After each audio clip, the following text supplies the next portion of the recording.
Habib ini ngelunjak pada pengurus besar Nahdlatul Ulama, membangkang. Sudah jadi korban, masih dibelain begini.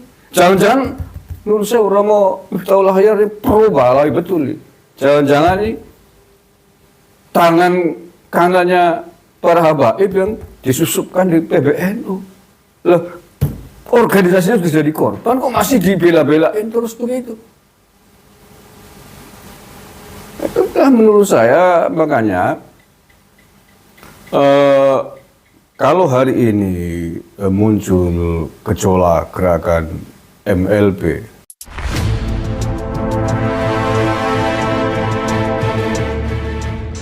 sisi orang yang kaget dan gawaan itu lemah, akan mudah diwarnai, mudah dimasuki.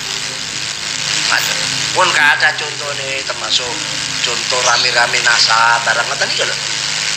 Terus ngawur mawon tiang-tiang niku. Hanya karena ingin di samping di belakangnya ada jeragane. Jeragane wonten. Jeragan sing ngoten niku sing nasab digawe ancur-ancuran. Bapak Kapolda Jawa Timur cerita kula. Siapa jeragannya di belakang? Jenderal-jenderal. Itu kok untuk apa itu? Untuk mengacau atau untuk mengalihkan situasi keadaan? Jenderal-jenderal. Bone Polres tilpuni. Nek iki ape ngisi amankan. Ada daerah sing jebol. Nggih, ada daerah yang jebol. Nah, jadi boten isu kalau di belakangnya itu ada jeragan, ada sing mendukung. Nggih, mungkin kepentingannya dia ini. Ada. Kalau pun usul teman. Kapolda Barang. Pokoknya undang iki nek bahas masalah nasab misalnya, wis aja diberi. Baik yang satu lawannya, baik yang ini sama-sama tidak, jangan diberikan. Kalau hal kelapa akan terjadi kekhawatiran kisrolan, terjadi apa? Terjadi keributan. Lalu keributan massal, kasus 1998 akan bisa terulang, bahaya. Akhirnya terjadi menjadi sebab Pak Harto turun nih kalau kasus nih kalau rame nih. Ini ada yang merancang ke sana, merancang untuk keributan seperti 1998. Assalamualaikum warahmatullahi wabarakatuh. Saudaraku yang saya cintai, saya banggakan. Itu tadi ceramah terbaru Rois Am PBNU Kiai Haji Miftahul Akhyar di channel TPNU, channel resminya PBNU ya. Baru 1 hari kemarin. Alih-alih berusaha untuk menyelesaikan polemik nasab ini, tetapi justru mambrah-mambrah cara wong Banyumas. Apa tuh mambrah-mambrah bahasa Indonesia nih? Gedebyah ora karu-karuan. Kalau ngidul bahkan nambahi rumit menurut saya dengan framingnya yang terlalu liar dan menurut saya membahayakan, justru membahayakan bagi kondusivitas bangsa. Bagaimana mungkin dia mengatakan bahwa polemik nasab ini disponsori oleh para jenderal-jenderal. Ini berbahaya sekali loh, tuduhan-tuduhan semacam itu bisa menimbulkan kecurigaan di antara para jenderal. Kasusnya jelas kok. Kasusnya adalah tentang para habaib yang selama ini mengklaim sebagai cucu Nabi dan telah dipatahkan dengan temuan berbagai aspek yang kesimpulannya bahwa para habaib itu bukan cucunya Nabi, bukan duriahnya Nabi, baik dari aspek nasab, aspek sejarah, aspek filologi, dan aspek DNA. Kan itu persoalan pentingnya dari kalau berbicara masalah nasab ya, dan itu sudah terbantahkan semua.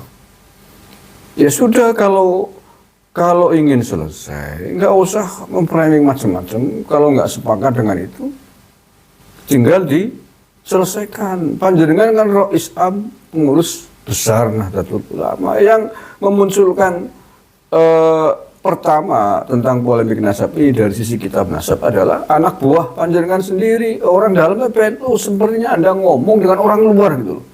Sepertinya Pak Rois Am ini sedang berbicara dengan seolah-olah orang luar yang tidak kenal sama sekali. Ini kan menurut saya bagaimana sikap kesepuannya gitu loh. Kecuali yang ngomong ini bukan orang PBNU loh, Kiai Imad itu pengurus PBNU, pengurus wilayah NU Banten, kan orang sendiri.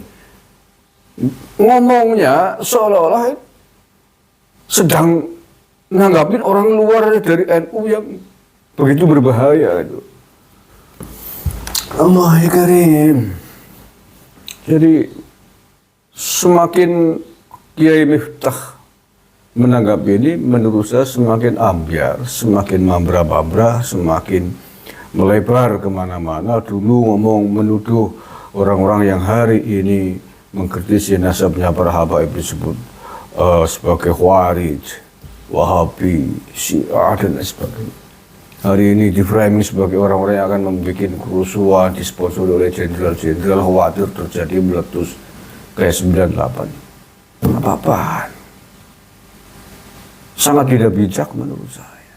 Alih-alih menyelesaikan persoalan ini, tetapi justru menjadi pempernya para Habib, semakin mempertebal, dan ini menjadi dalil senjata oleh para Habib Alawi untuk bertenteng karena merasa didukung oleh Rois Am PBNU. Kalau begitu caranya, panjenengan mau mendukung para habaib ini pro Balawi, ya sudah keluar aja dari pengurus besar Nahdlatul Ulama, mengundurkan diri Rois Am, daftar menjadi pengurus Rabithah Alawiyah. Panjenengan Mbah, menurut saya itu lebih gentle daripada menjadi Rois Am PBNU, alih-alih menyelesaikan masalah tapi terus-terusan membackup pro Balawi, para habaib, sementara membuang kader-kadernya sendiri, tidak menganggap kader-kadernya sendiri yang sedang menyelamatkan para NU. Iya, polemik ini salah satu hikmahnya menyelamatkan para NU, kader-kader NU, warga NU di seluruh Indonesia dari cengkeraman orang yang selama ini mengklaim mengaku zuriat Nabi, kemudian klaim itu digunakan untuk berbagai macam kepentingan ekonomi, kepentingan sosial, kepentingan politik, bahkan di tubuh NU sendiri sudah menjadi korban. Kenapa itu nggak dibahas? Mengapa saya sebutkan bahwa di dalam internal PBNU sudah menjadi korban yang luar biasa atas fenomena habaib ini? Kenapa itu nggak dibahas, Mbah Miftah? Apakah tidak tahu atau gimana? Nggak mungkin tidak tahu. Sejarah berdirinya NU, salah satu korban fenomena habaib yang terus diagung-agungkan, dimasukkan di dalam internal pengurus NU. Akhirnya habaib yang menjadi pengurus NU membuat sejarah berdirinya NU, dibuat oleh pengurus NU yang ketuanya adalah Habib. Yang mana sejarah itu bertentangan dengan sejarah NU sendiri yang selama ini diyakini oleh pelaku sejarahnya. Berbeda jauh. Ini menjadi korban, kenapa ini nggak dibahas? Ini diselesaikan, Mbak. Tidak usah nyelesain nasab lah. Kalau misalkan tidak mampu, itu tentang internal organisasi. Malah kemudian terus-terusan bahasin Kiai Imad CS dengan framing-framing yang tidak jelas, ngalor ngidul, mambrah-mambrah kemana-mana, malah nuduh para jenderal di balik itu. Satu, yaitu korban sejarah berdirinya NU. Yang kedua, Lazisnu kemarin pada saat Rakernas belum sepekan yang lalu memakai simbol yang persis sama dengan logo 212. Ini kan tidak mutu sama sekali, memalukan sekali, gegirisi sekali. Di mana gerakan 212 sangat berbeda jauh, bertentangan jauh dengan gerakan NU, dengan harokah NU. Mengapa itu bisa terjadi? Karena Lazisnunya, ketuanya adalah Habib. Ya, itu fakta. Dua, yang ketiga korban yang paling parah adalah hari ini. Kenapa ini nggak ditangkapi? Yakni adanya pembangkangan sikap oleh Jatman Pusat terhadap pengurus besar Nahdlatul Ulama dengan suratnya mengatakan, memerintahkan, menginstruksikan agar seluruh pengurus Jatman di tingkat provinsi dan pusat tidak menghadiri undangan pengurus besar Nahdlatul Ulama. Ini akibat emosi ini. Ya akibat dihukum, akibat dibela ini begini akhirnya ngelunjak Habib ini, ngelunjak pada pengurus besar Nahdlatul Ulama, membangkang. Sudah jadi korban, masih dibelain begini. Jangan-jangan Nur Sewu Romo Miftahul Hayar ini pro balai betul nih.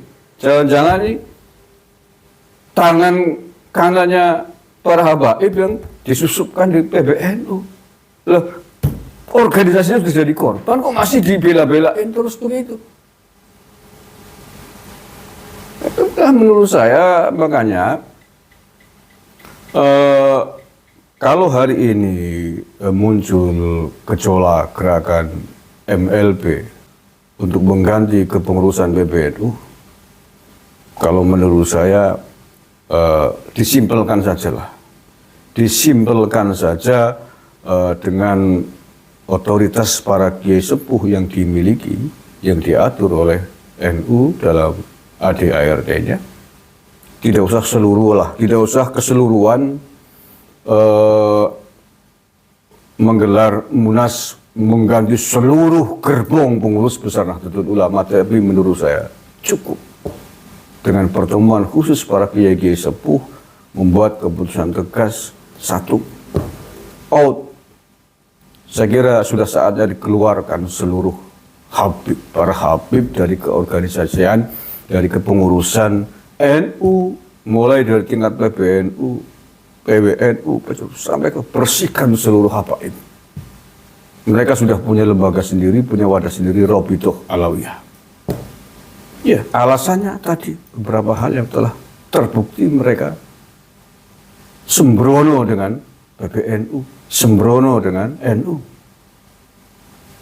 Ya, menurut saya itu tadi. Mungkin tidak perlu MLP secara keseluruhan untuk membongkar, mengganti jajaran kepengurusannya di PBNU, tapi cukup perkumpulan para kiai-kiai sepuh di PBNU untuk mengambil langkah-langkah strategis sehingga organisasinya masih utuh, hanya perlu mencopot beberapa personil yang kira-kira menjadi masalah di PBNU. Satu tadi, copot semua para habaib di struktural PBNU, baik yang di PBNU maupun di Puanom, di lembaga semuanya, termasuk Rois Am Jatman Lutfi bin Yahya Pekalongan. Menurut saya wajib dicopot hukumnya karena telah membangkang, secara resmi mengeluarkan surat pembangkangan kepada pengurus besar Nahdlatul Ulama dengan melarang jajaran pengurus Jatman untuk menghadiri undangan PBNU. Itu menurut saya pembangkangan luar biasa. Satu itu. Yang kedua, copot juga nih pengurus-pengurus NU yang pro mereka, termasuk Nun Sewu Rois Am PBNU Romo Kiai Haji Miftahul Hayar, menurut saya juga perlu dicopot. Karena kalau tidak dicopot, alih-alih menyelesaikan masalah, tapi justru menjadi sumber masalah yang akan digunakan sebagai senjata oleh orang-orang para habaib dan pro-nya sebagai dalil untuk memusuhi sesamanya sendiri yang hari ini sedang mengkritisi, meluruskan para habaib, tidak hanya dari sisi nasabnya tapi dari sisi yang lain, termasuk persoalan sejarah dan lain sebagainya. Jadi kalau Rois Am Mbah Miftah masih dipertahankan begini, berbahaya sekali, sangat berbahaya. Bukan Kiai Imad, bukan kiai-kiai lain yang hari ini sudah menyatakan yakin bahwa Habib itu bukan pilihan Nabi, tapi yang berbahaya justru Romo Miftahul Hayar sendiri, karena sikapnya yang tidak bijak, tidak bisa menyelesaikan persoalan berat sebelah. Ini nggak bisa dibiarkan. Kemudian copot yang lain, pengurus-pengurus yang lain yang membabi buta, membela Pak Alawi, karena ini menjadi malam, menjadi berbahaya. Sudah terbukti eksistensi Habib di kepengurusan NU. Setidaknya 3 poin tadi, sejarah NU, Lazisnu, Yang terakhir Catman, Rois Am Catman, yang selama ini dikagumi, dianggap sebagai Habib yang paling baik, paling NKRI, ternyata sanggup melakukan pembangkangan yang luar biasa kepada PBNU. Ya, itu menurut saya jalan tengah. Saya kira tidak perlulah Munaslup MLB ya yang membongkar seluruhnya, tapi cukup beberapa orang-orang saja yang dicopot, di out dari pengurus NU di semua levelnya untuk menyelesaikan kekisruan dan polemik ini. Saya kira itu. Terima kasih.